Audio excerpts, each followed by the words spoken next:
this morning. I wanted to share with you, we are finishing up 2025. We're about to enter into a new year, and this year has been a wonderful year in many ways for this family. We have seen so many blessings as a family here over this past year. We've been able to journey through the Bible together. We have also seen growth. We have a number of new families who have joined us over this past year. And as a result of that, our children's program has grown tremendously in the last year. And so we are making some adjustments to that program as we seek to grow it and improve upon it. And we announced a couple of weeks ago that our sister Desney, who has worked so hard as our coordinator for that program for many years now, is stepping aside. And Tanya Johnson is going to be taking that role as our education coordinator for our elementary program. But we're going to be seeing a lot of changes this year. One of the things is that our insurance companies, yes, we have to have insurance. Our insurance company is making some requirements of us, and we're having to make some adjustments and changes. You're going to be seeing those come as the year progresses, and within the next few months, we're going to have a check-in and check-out program for our children's program, as well as some other adjustments and things that we're going to be doing. But it's all exciting as we look at the growth of the program and we look at what's coming ahead. And one of the ways that you can help is, number one, pray for these efforts as we seek to move forward with our education and with our youth. But also, two other areas where we need your help. One is we need teachers and assistants. This is a struggle that we have had. I assume it's been forever, but I know for the 5 years I've been here, Desney can attest that it has been a challenge to get people to step up to serve in these roles. We need teachers, and there are moments where we get very desperate for that, but we want to have a system here and need to have a system where we can rotate teachers in and out, and that no one has to teach long term. And so Tanya's going to be working diligently on that, but she needs your help. So if you have any interest at all, just let her know that you're interested. You don't have to make any commitments. She's going to be putting together a meeting here very soon for anyone interested and kind of start looking at some questions that you may have and trying to put together a plan to move forward. But be praying about that. And if you have any willingness at all in teaching, be praying about that, be thinking about that. And it may come to a point, I told Tanya Friday when I talked to her on the phone, I said, it may come down to us just going to people individually and begging. And we're not beneath that. We will do that. But wouldn't it be wonderful if we didn't have to do that? So anyway, you can help us there. And then the other thing is for our parents. If you have children in our elementary program, on the counter out in the foyer are forms that we need you to fill out. They're just basic information about your children. We just need the basic info, emergency contacts. There's a place for allergies. And then there's a place that says anything else you think that we should know. You can fill that out. You can add to the back. You can staple on extra pieces of paper, whatever you need to do. But we need these turned in within the next 2 weeks. And so we need to get basic information and to have a database for all of our kids. And so all of our parents, if you can fill these out, we would greatly, greatly appreciate it. Again, we may end up having to come to you if you don't do it yourself. So please help us with that. And we're excited as we look to the future of this program. And, we have a good, strong program already. All those who have worked with Desney over the years to make it what it is, we are thankful. But we're looking forward to building it and growing it even more. Having said that, let's get into our lesson this morning. Over the last 12 months, months of this year, we have been on this journey through the Word. We have walked the dusty paths of the patriarchs. We have listened to the warnings of the prophets, and we have stood at the foot of the cross. And what's important for us to recognize as we've been reading the Bible and studying it together is that we haven't been just reading a history book. We have been reading our family album. This Bible that we focus on is really our story. It's our family album. It's about who we are and about our relationship with God. And so today, as we conclude this journey through the Word, we do so by realizing that our identity is not found in our own achievements or accomplishments, but it is found in the narrative that God has written. It is found in our identity is found in God's story, because His story is our story. And so this morning, as we bring the series to a close, we want to look at why we are His and how this story has encompassed us and become a part of who we are. And so the first thing we want to consider this morning is that we are His because He has claimed us. God has claimed us as His children. You see, the story of the Bible is not a story about man seeking God. Instead, it is a story about God relentlessly pursuing man.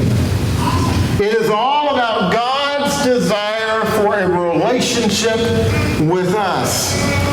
It includes all the challenges that have come with that because of our choices and our sin. But everywhere from the very beginning with Adam and Eve, from God asking Adam and Eve, where are you?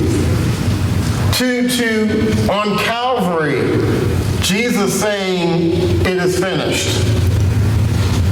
The plot of this story is about God claiming people for Himself. It is a story about relationship.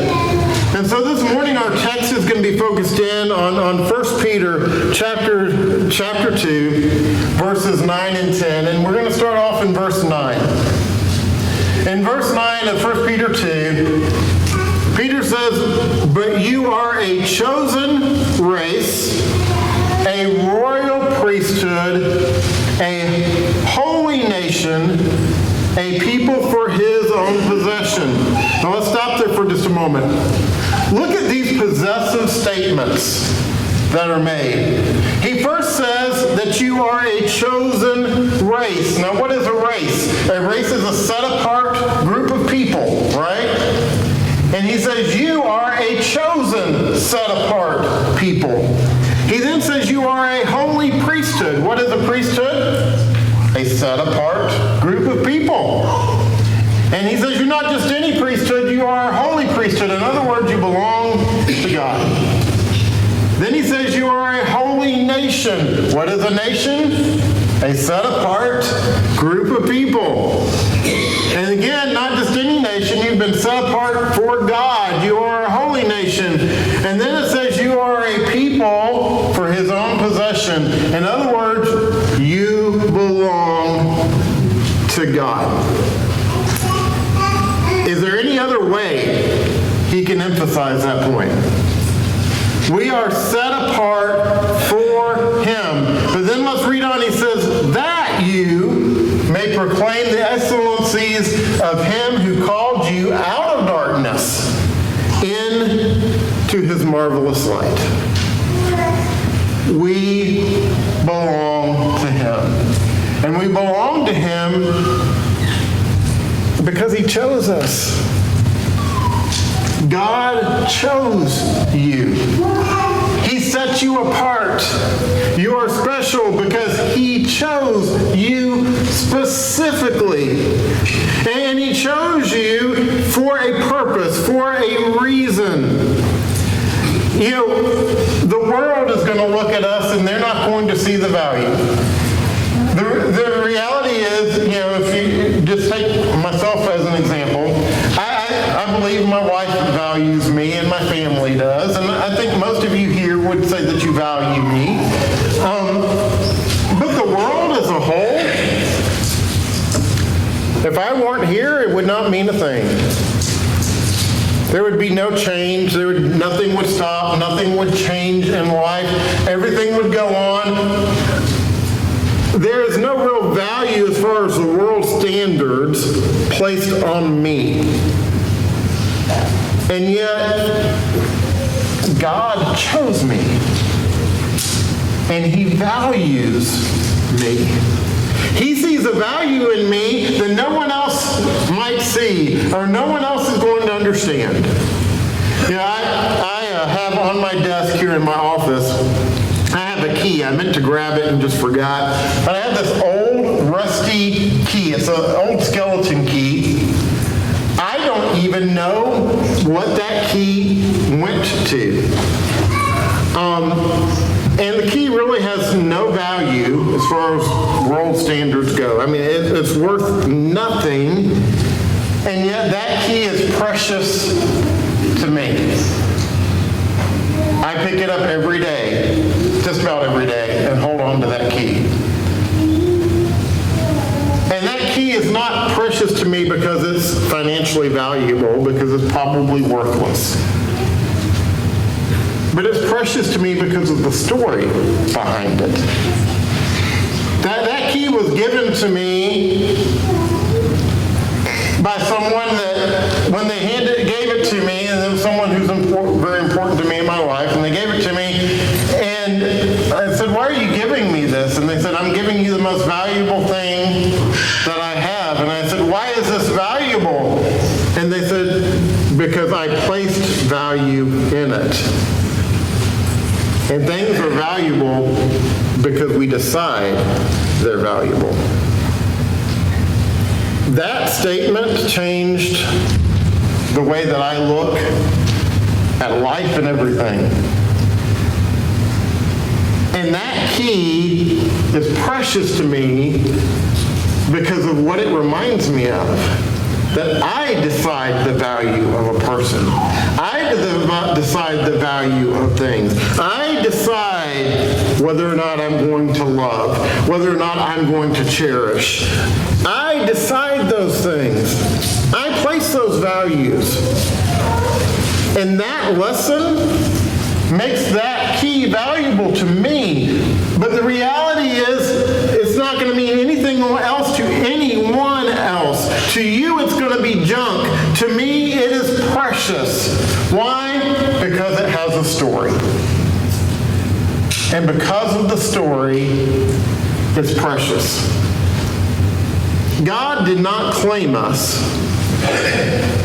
because we were pristine or perfect. God claimed us because He saw our value through the lens of His story, through the lens of His plan.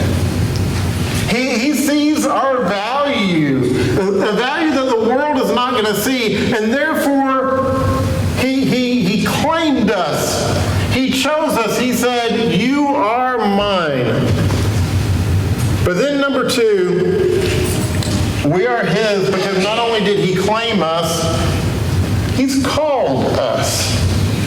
He has specifically called us. Notice what it says there, who called you out of darkness into His marvelous light.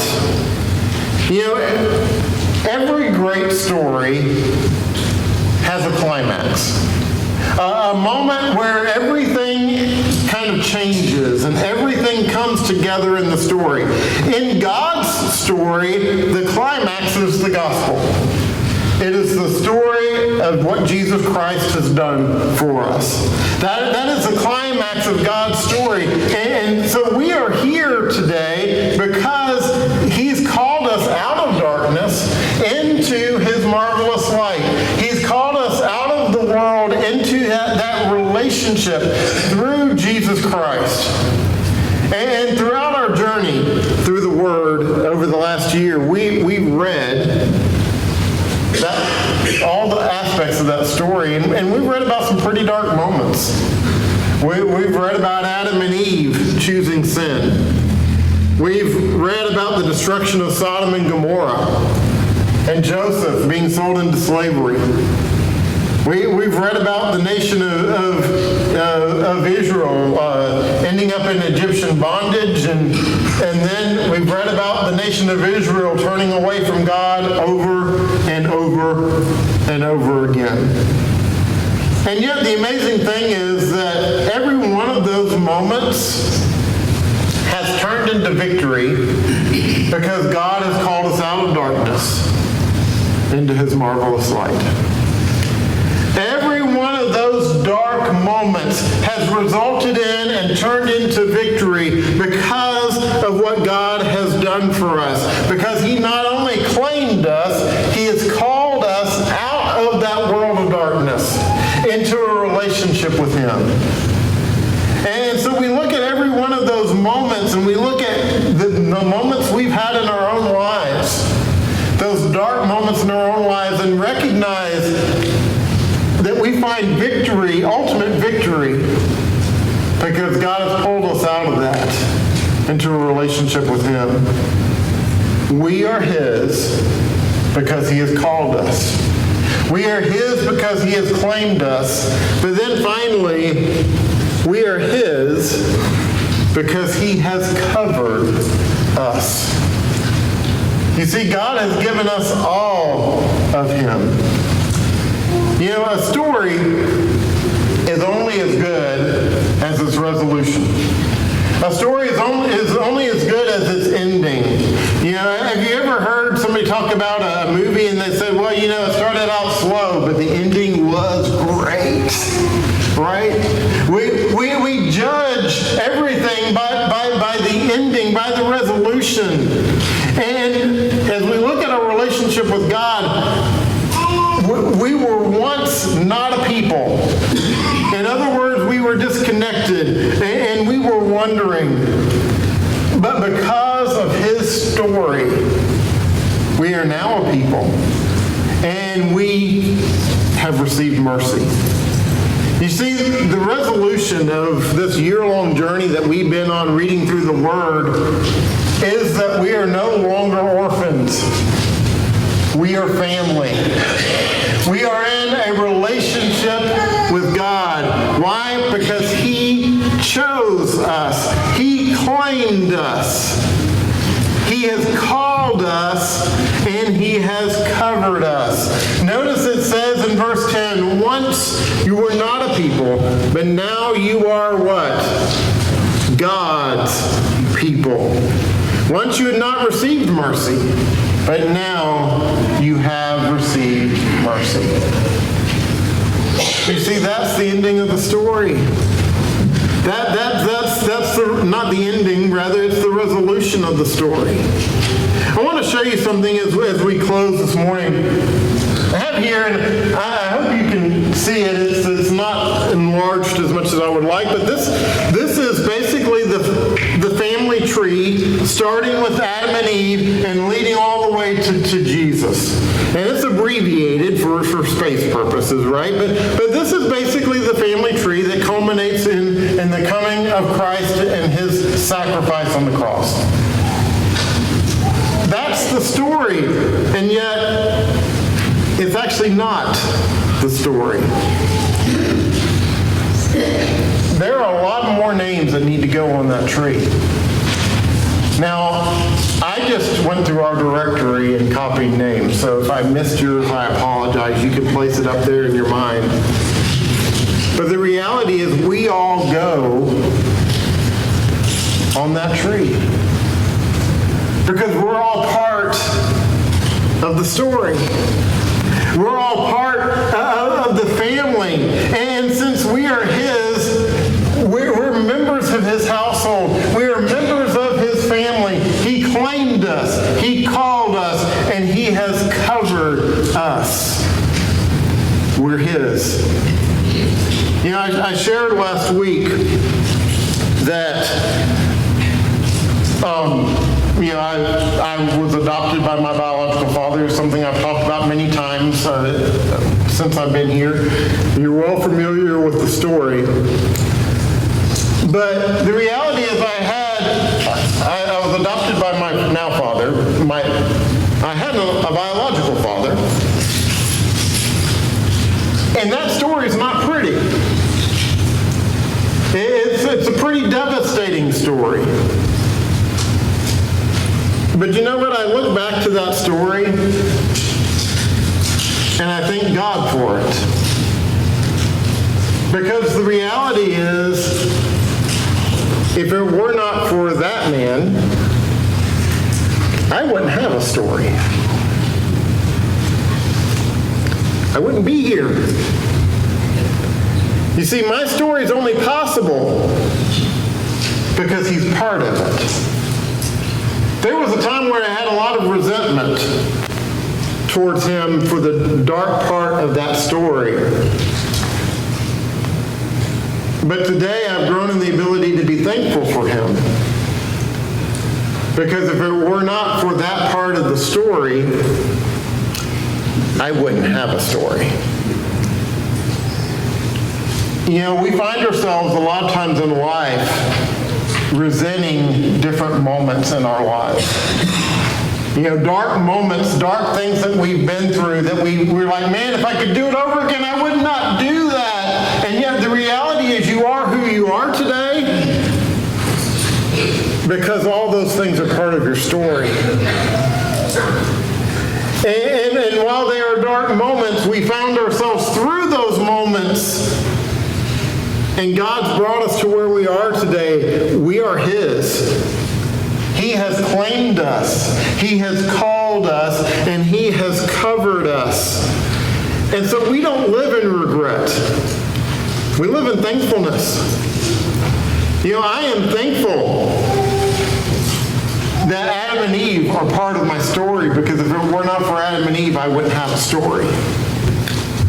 I'm thankful that the choices that Joseph's brothers made to sell him into slavery, I'm thankful that that's part of my story, because if it were not for that, I would not have a story.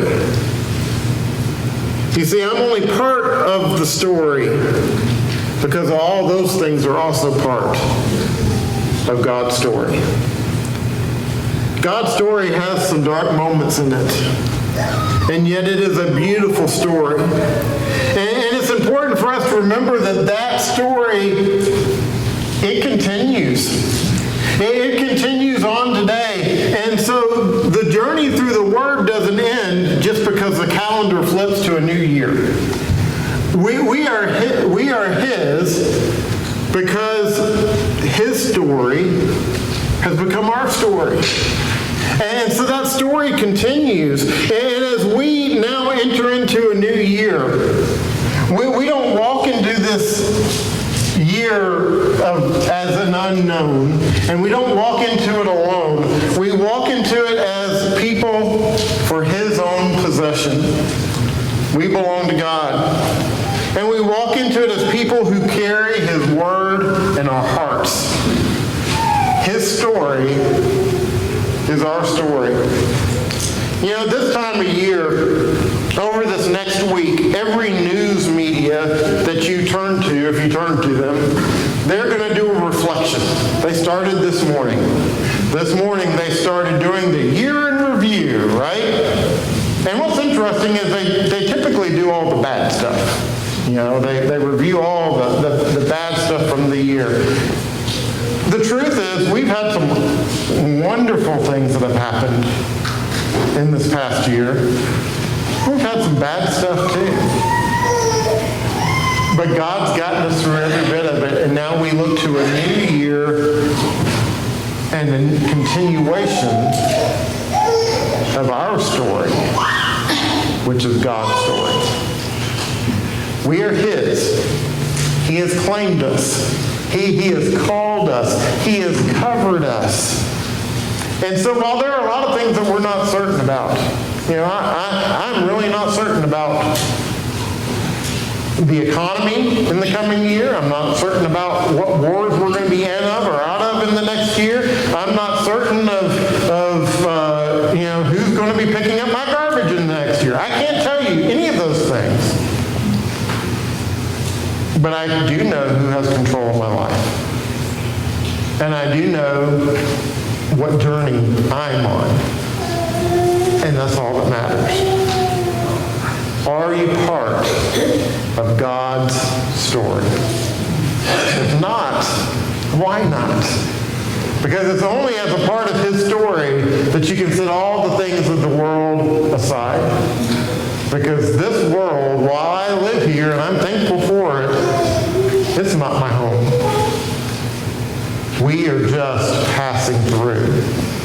And it's just part of our eternal story. If you're subject to invitation, we invite you to come.